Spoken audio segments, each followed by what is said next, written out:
Hindi mo man sinabi. Marami ka pala, 3 pa. Ay gaga. Psst, nagbalot na. Gaging, uwi ka na. Ano, sabay na tayo. Bantay ka, ha? Ito pa naman babae, ganun. Puro kalandian, tapos... Maganda pa naman. Ngayon yung babae, bisaya pagparaing, ay, may ganun. Tapos, ligawan mo. May ilang buwan na, siyempre. Hindi mo man sinabi. Marami ka pala, 3 pa. Ay gaga. Magkabarkada tayo, huwag mong maginagit yan. Kabarkada mo yan. Maggrupo na tayo, kakain tayo ng barbecue. Hindi ba sa... Iba kasi kampo ng kampo. Hindi ba nito? Well, kung gusto ko, buksan ko itong... Atsahin mo itong puso. Tingnan mo. Hindi. Pakipokus nga uli yung kamera. Kamera saan? I-focus mo doon kay ano, kay Manang. Sana. Yan, kay Manang. I-focus mo doon.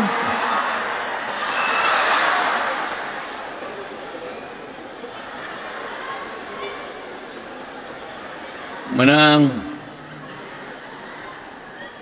ilan bang buwan ang kontrata mo dito?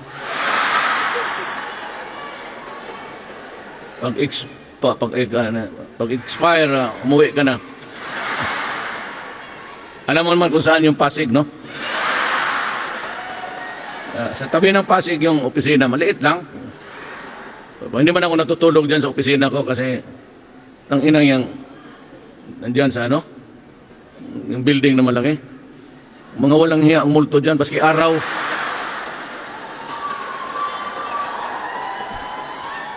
Baski araw nag-umupo sa harapan mo.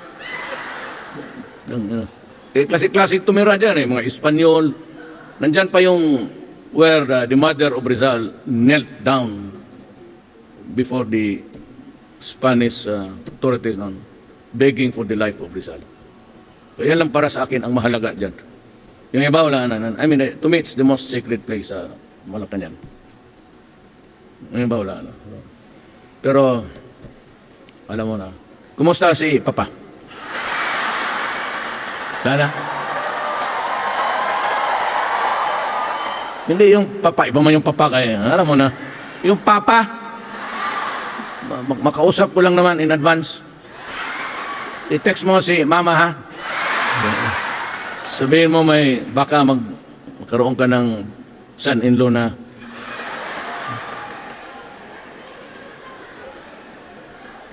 now, for the bad news, actually. Kaya ako kayo pinapatawa kasi alam mo may problema tayo sa Kuwait. Ako po ay ayaw ko ng away. Total, sabi ko, alam mo, the only sin, if at all, ito mga kababayan ko napunta dyan sa inyo kasi trabaho, survival. Pero marami kasi ang nangyayari. Pero I want to assure Kuwait that we have a history of friendship. Ayaw kong at this time, ayaw kong guluhin yan. Hanggang ngayon, tutulong rin sila. But medyo may kunting kusot. Medyo we are put to a test how long we can work this out. If not, ang ano ko sa Kuwait, yung alam naman ninyong nangyayari. So in a very diplomatic way, I do not want to destroy a good neighbor, a friend. For after all, ilang years man rin sila nagtulong sa atin. They accepted our Filipino brothers and sisters.